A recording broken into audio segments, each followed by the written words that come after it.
Every night's different. I mean, yeah, it's. I think that. How can I say it? But the best way to say it is that every night is different. It's like a. When you're a musician and you travel and you play, then you're kind of an entertainer. So you do the best you can, given the scenario you're in. So it can be the craziest thing from like tonight was like a really nice audience listening and quiet, or it can be a crazy situation.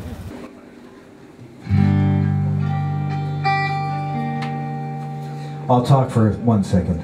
I'm going to tell a little story about this one.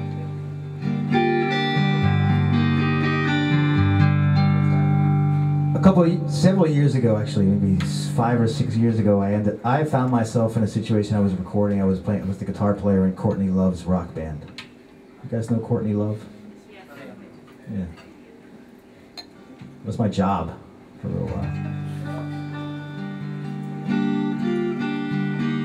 But she's a friend of mine. I like her. She's good.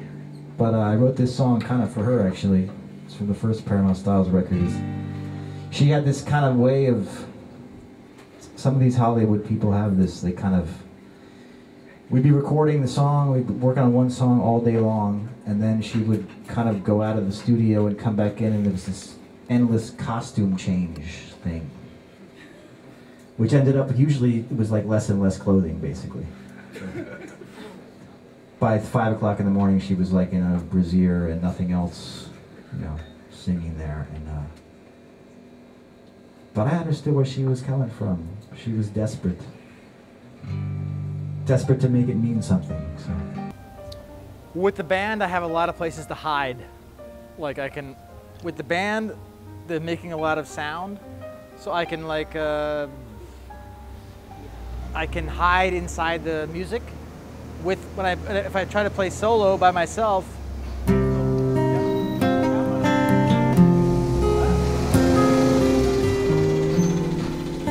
me do that one over again.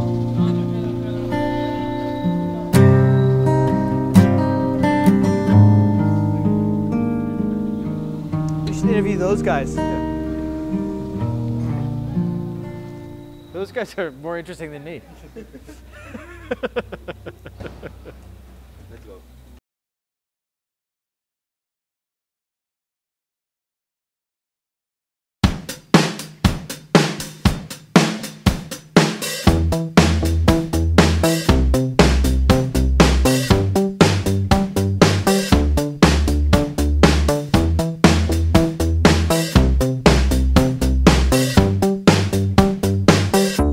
Yeah, we were great.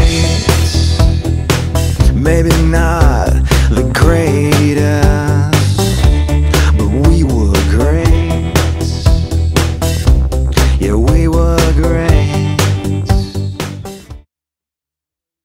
It's like you have a dream when you're young, or everybody has the same thing. It doesn't matter if it's music or if it's sports or a writer or you're doing stuff, or you know, there's a feeling, or you're in love or something.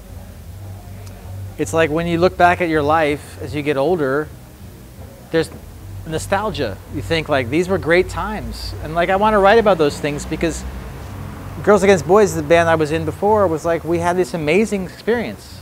We were like, went from nothing and then became these huge, kind of like rock stars almost. And for us, that was like totally crazy experience.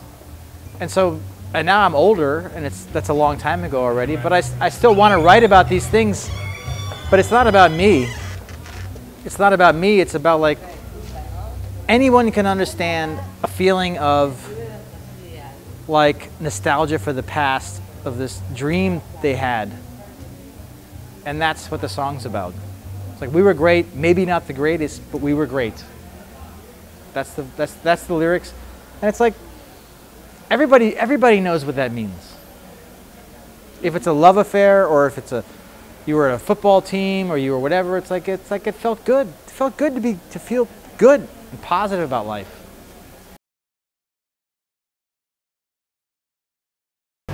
The past is the only thing that's changing. The future is always the same. Which means that we look back, as we get older, we look back on our life and we think about these times that we did things. And it seems so important back then, what we were doing. And really, it wasn't that important. But it's important to us. It's important to us what we did. And like, so we have a sense of longing for to reconnect with the past that we had, something in it. And that's what the song's about. So it's really general. It's not just about Girls Against Boys. It's about, it's not we were a great band. It's not that. It's like yeah, like every person alive feels a sense of nostalgia for their own past. That's what it's about. And I think it's like the same as, I mean, I don't think now, I think that it's like I just said, the past is the only thing that's changing. The future is always the same, which means that now I live in the future, in my view. But the future is like always been what it's always been. The future is just hope for something interesting. And the past is only changing because we rewrite it in our minds. So we make it up. So really, the things we long for that we miss from the old days or whatever weren't really real anyway. They were fantasy.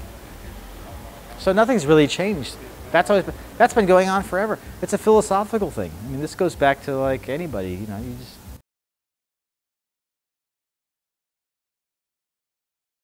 I don't know if it's more. It's a lot, but it always was a lot. I mean, in the 1980s, I got my start in music in the 1980s. And even back in the 1980s, there was lots of bands. There's really no, I don't think there's a difference. There's a difference in the only difference is we have like internet and things, but even internet's not that different really. Internet's the same thing. The internet is the same thing that all bands used to do with like fanzines or whatever. It's like everybody has a band, they try to promote their band any way they can, and nowadays there's internet, and back then there was fanzines, but actually, you wouldn't even believe it. But in 1985, fanzines were a great way, just printed things. People heard about it all over the place, even more than now, even more than the internet. The internet, you can have like Paramount Styles, my band, 200,000 hits. It doesn't mean anything. Like a couple hundred people reading something that they liked had more impact. So nothing's really changed, I don't think.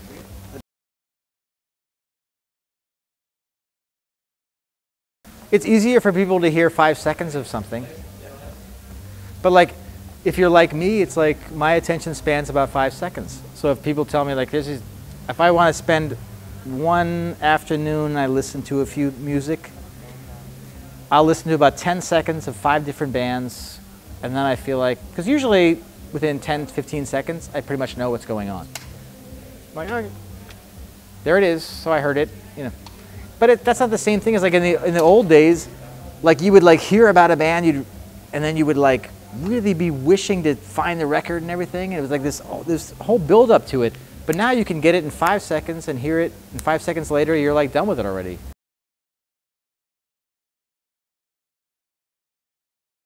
Never had vinyl before. This is the first time. Yeah, the new record's on vinyl. Heaven's All Right is on vinyl and CD, and because, again, in the old days, vinyl was a money-losing proposition in the 90s.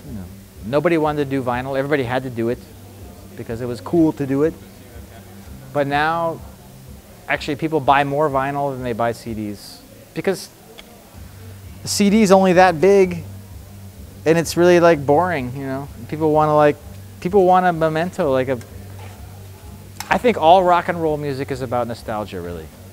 It's about preserving this dream of our youth.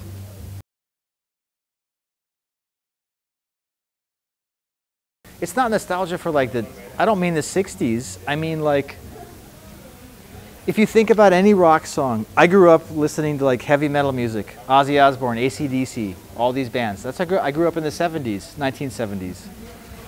But all their songs are all about what we're about to lose. And what we're about to lose always when we're young, when we're teenagers, we're about to lose our innocence. That's what rock music is about.